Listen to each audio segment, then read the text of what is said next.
একদম কথা বলবি না। একটা কথা বলবি, ভিডিও একদম ফাঁস করে দিব। ভিডিও ফাঁস করে দেবো নাকি সমস্ত জায়গায় ছড়াই দিব।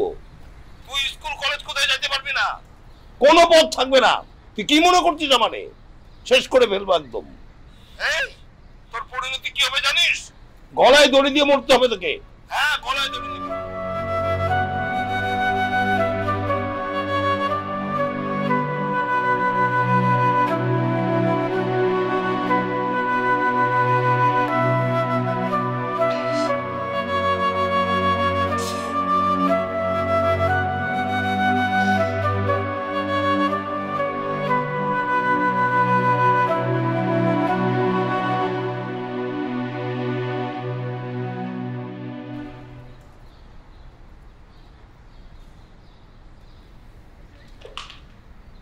সময় কিন্তু কম।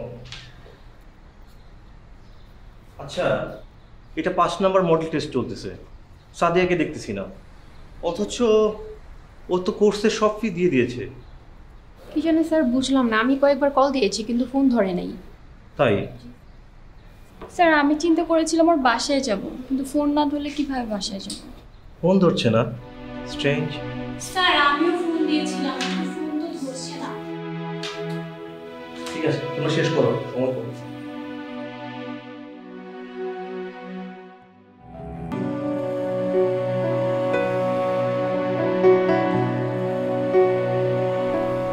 আমি কমপ্লেন করব।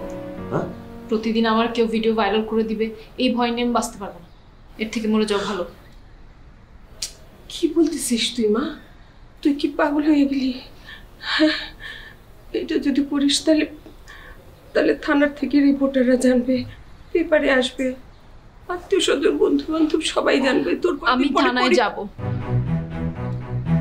পাগলামি করিস না মা, এটা শেষ করে এখানে। আমি পাগলামি করতেছি না, আমি এখনই ঠিক আছি। আমার এটার একটা বিচার লাগবে। যতদিন না পর্যন্ত এটা বিচার হচ্ছে আমি শান্তি পাচ্ছি না, আমি পড়াশোনা করতে পারছি না, আমি কিছু করতে পারছি না। আমার এটার বিচার লাগবেই। মারে, তুই একটু ভেবে দেখ, চারিদিকে সবাই জানাজানি হয়ে গেলে কি অবস্থা হবে। এখন তো কেউ জানে না। তুই এটা কোনোভাবে যদি মার একবার ভাব, একবার ভাইও দেখ, মার সবাই জানাজানি হয়ে গেলে কি অবস্থা হবে। আত্মীয় স্বজন বন্ধু। তোমার কাছে কি আত্মীয় স্বজন জানাটা বেশি জরুরি নাকি আমার বেঁচে থাকাটা? দুইটার মধ্যে যে কোনো একটা বেছে নাও।